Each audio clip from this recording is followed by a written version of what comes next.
Bandwidth for today's show is brought to you by SoftLayer.com. We love SoftLayer here at Talkapolis. They are the greatest hosting company ever. They make everything easy. Check out their website at SoftLayer.com. Thanks again for sponsoring the show.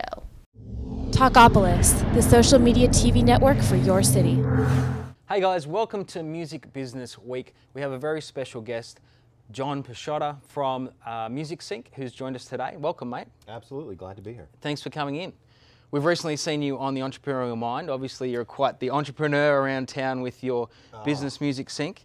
That's right. Yeah. Tell us a little bit about Music Sync as a business to start with. Sure. So kind of the origin of Music Sync is we had been doing licensing for 13 and a half years as a production company, publishing company. And we noticed a ton of problems in that process. So it was completely broken for rights holders and completely broken for supervisors and advertisers. So we started identifying, a wish list of 12 things we wanted to be able to do on the rights holder side. And then in listening to our supervisors and working with our advertising agencies, kind of the inverse suite of tools for them.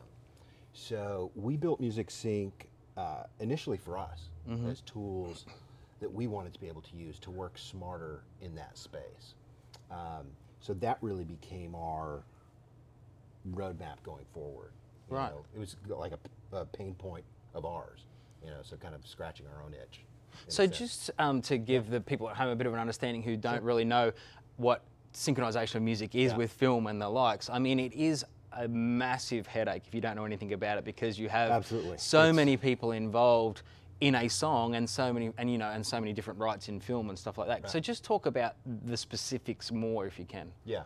So every time a piece of music is attached to moving pictures in film, television, advertising, video game, Hulu, Netflix, YouTube, a synchronization license needs to be done. So going forward, we believe everything is going to be forever attached to video.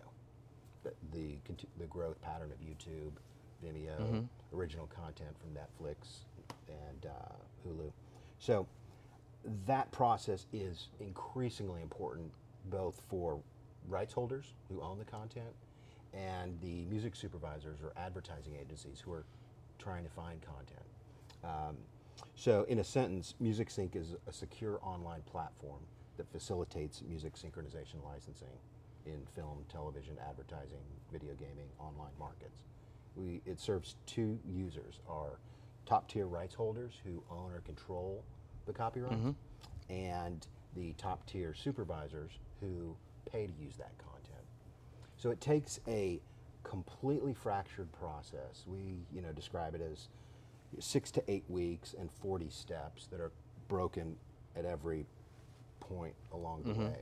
So what Music Sync does is it synthesizes those 40 steps and accelerates that whole process in a way that respects both our users, our rights holders and our supervisors. So they're able to work better, faster, smarter, sleep better at night by using Music Sync to control that income stream for them. Sure. So kind of what we see every day is when we add new users on the rights holder side or on the supervisor side is that it's almost hilarious how disorganized this process is. Absolutely. If it weren't so serious, it would be hilarious. Yeah. But we see, publishers, whether they're small publishers or very well-known publishing companies who have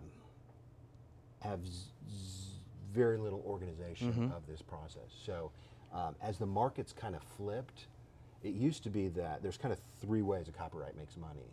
There's performance income, mechanical income, and sync income. It used to be that just performance and mechanicals were really all that they were concerned about. That was kind of the 80s and 90s model. Now it's flipped. So fewer and fewer artists make sense at radio, and fewer artists are selling physical product or digital downloads. So now synchronization is driving the bus. So one use on Grey's Anatomy or ESPN or Showtime, HBO, whatever, that really drives the other income streams, radio and sales. So the whole process is flipped. It absolutely has, and we were talking off camera earlier about that very thing, and that that musicians now have to rethink the way that they're going to make money, and we are going to talk about that specifically when we come back. Mm-hmm.